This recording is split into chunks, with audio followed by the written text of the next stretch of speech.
And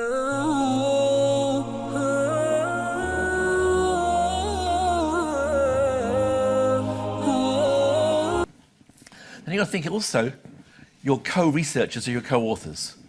They are most of the time, aren't they? Well, yeah, most of the time. Who's allowed to be an author? People who've helped you do the research, of course. That's the guidelines. There are various different ways of looking at it. The most common evaluation way is called the Vancouver Group rules. It's called the Vancouver Group because they first met in Vancouver. The International Committee of Medical Journal Editors. They said to be an author, you've got to contribute substantially to the concept, design, data acquisition, analysis, interpretation of data. Be involved drafting the article, revising it, proving the final version, and also focusing on things like the various aspects of the work, the accountability. Is everything right? Is everything good about that? That's a new thing that came in a few years back, that fourth point, just because of the concern that so many experiments cannot be replicated anymore. And so, because of this also, there's a new system coming in called credit, where credit is whereby each of the authors states what they've done in the paper as part of a sort of 14 or 15 different section box, which is published at the end of the paper. And that started off in health sciences, and it's spreading into life sciences and physical sciences during 2020 and onwards, as part of that transparency to help readers understand who did what on the paper. If you have, say, a lab tech helping you with collecting the data, but you're not involving her in the discussion of what's going on, she can't really be a co-author. She then becomes what's called an acknowledged individual.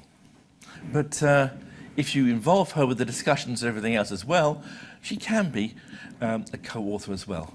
So it depends. Acknowledged individuals are those who've given, for example, equipment or perhaps helped you with the processing of the manuscript or something else, given you a cell line, or they're not people who just say, hello, I should be there as a co-author. No.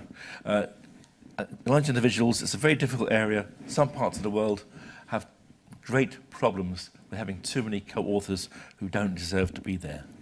It's pretty good in Europe, but there are some parts of the world where it's different. Now, who's the first author? Who's the last author? In first author, in physics it's easy. Physics is alphabetical. Straight through, easy.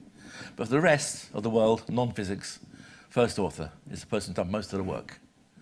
The leader of that particular project. So you're the first author of one project, and then you're perhaps a co-author of other projects. So at the same time, in your department, there's several different projects taking place, and you'll be co-author of one, or two, three, and you'll be the first author of another one. So that's basically how it works. They pull the paper together, they submit it to the journal, they make sure everyone's using the same spell checker, and then at the same time, then you have the corresponding author, or the senior author, is the person at the end of the paper, the person whose lab it is, the person whose funding it is, the PI, or the professor, or whatever. It was originally called the corresponding author from the old days when people did the research, they moved on as a postdoc. And if someone read the article years later, they couldn't easily contact the postdoc because they'd gone somewhere else. So they would contact the senior author or the corresponding author, the author the reader corresponded to in the future. That's why it's called corresponding author.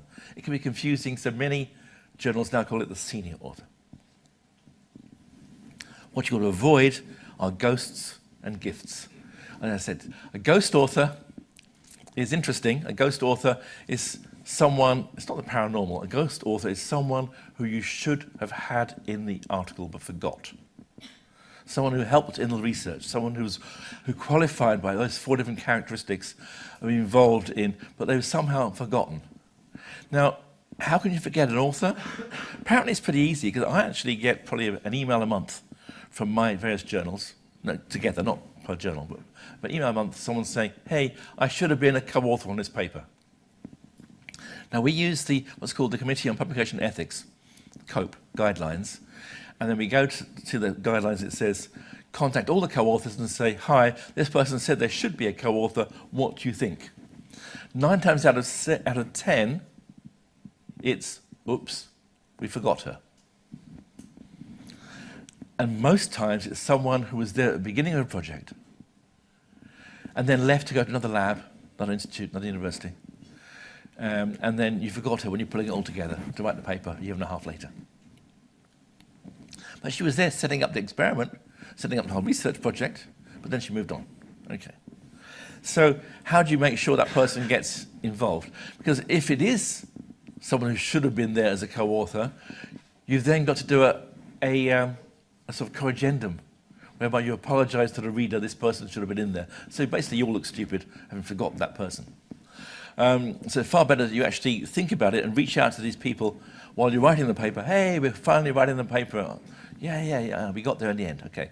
And you involve this person with all the various drafts and the final version and so on, and then you involve her at the top. But if she's moved to somewhere else, fine. You just asterisk now at University of so-and-so. You don't put her university out there, but down here, a new one, because that's not where the work was done. So that's sort of a process of making sure you don't have ghost authors. Now, gift authors are people who basically get parachuted in, either, as we are finding in some places in China, that people are paying to be a co-author of a paper, which is not good. And there's all sorts of ethical things we're doing to stop that happening.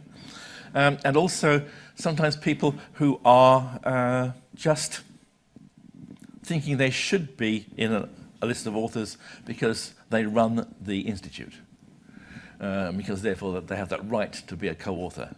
That happens certainly in some Asian countries, which is not good either. Now, the Committee on Publication Ethics' viewpoint is it's not right, and we hope it'll die out. And it'll probably die out when those senior scientists die off. In the meantime, we can just be strong about saying it shouldn't happen. So that's the viewpoint we have.